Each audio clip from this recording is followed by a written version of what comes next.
Hello, আসসালামু আলাইকুম। সবাই কেমন আছেন? একটা কথা বলার জন্য আজকে আসছি।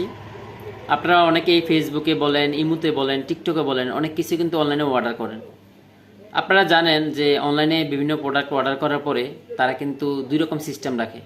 একটা হচ্ছে সাথে পেমেন্ট করে দিবেন, আর একটা হচ্ছে ক্যাশ অন ডেলিভারি। অর্থাৎ আপনি পণ্যটা পাওয়ার পরে পণ্য যদি পছন্দ হয় তাহলে আপনি টাকা দিয়ে পণ্যটা রিসিভ করবেন, আর যদি রিসিভ না করেন সেক্ষেত্রে আপনাকে পণ্যের যে ডেলিভারি চার্জটা সেটা দিয়ে দিলেই হয়ে যায়। কারণ যিনি পণ্যটা পাঠাইছেন উনি কিন্তু একটা খরচ দিয়ে পাঠাইতে হয়। আপনি যদি রিসিভ না করেন তাহলে কিন্তু আপনার পণ্যটা তাকে এই ভর্তুকি দিতে হচ্ছে। সুতরাং যে পণ্য যদি পছন্দ না হয় আপনি ডেলিভারি চার্জ দিয়ে আপনি রিটার্ন করে দিবেন। কিন্তু অগ্রিম পেমেন্ট করে আপনারা কখনো পণ্য রিসিভ করবেন না, অগ্রিম কখনো টাকা পাঠাবেন না।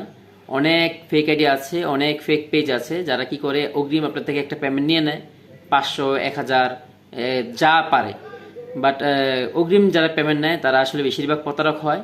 বিশেষ করে যারা উঠতি বয়সে ছেলে মেয়ে আছেন তারা বিভিন্ন অফার পান, যে অল্প টাকায় একটা সাইকেল দেওয়া হচ্ছে, আজকে রাত 12টার মধ্যে একটা অফার আছে, এর মধ্যে কিনলে এতগুলা জিনিস পাবেন, এতগুলা কাপড় পাবেন, 3 পিস পাবেন, মোবাইল পাবেন। এই ধরনের অফারে আপনারা পা দিবেন না, ফাঁদে পা দিবেন না। কারণ অগ্রিম পেমেন্ট করে কখনো পণ্য পাওয়া যায় না সহজে। আর সেটা হচ্ছে আপনি যদি দারাজে করেন, বিভিন্ন প্ল্যাটফর্ম যেগুলোর আপনার ঠিকানা আছে, যেগুলোর কোনো অথেন্টিক ইয়া আছে, ওগুলোতে করবেন। বাট এমনি ফেসবুকে যে পেজগুলো আছে ওগুলোতে কখনো অগ্রিম কোনো টাকা দিবেন না। দিলে অবশ্যই আপনি প্রতারণার শিকার হবেন। আপনারা পণ্য হাতে পেয়ে তারপরে প্রোডাক্ট রিসিভ করবেন, ক্যাশ অন ডেলিভারি করবেন, তাহলে হবে। সুতরাং আপনারা অগ্রিম টাকা দিয়ে প্রতারণার শিকার হওয়ার থেকে সাবধানে থাকবেন।